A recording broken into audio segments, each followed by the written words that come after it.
And now to the Trump presidency, and President Donald Trump is once again shaking up his cabinet. Late yesterday, he sent a tweet saying David Shulkin was out as Secretary of Veterans Affairs. CBS 4's Hannah Doba has a report from the White House.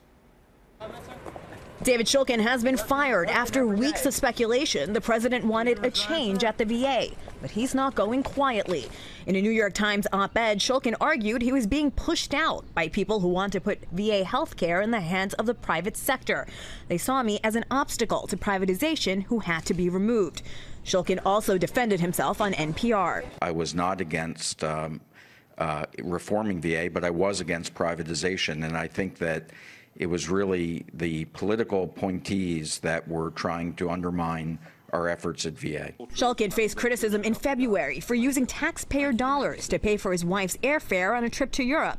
He says the expense was pre-approved and he repaid the government after an internal investigation. I was not allowed to put up an official statement or to even respond to this by the White House, who told me that they didn't want me responding.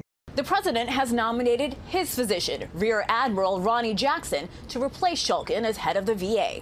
This is a man who, as a doctor, understands medicine, as an active duty member, understands the military. Jackson vigorously defended President Trump's health after his physical earlier this year. I told the president that if he had a healthier diet over the last 20 years, he might live to be 200 years old. I don't know.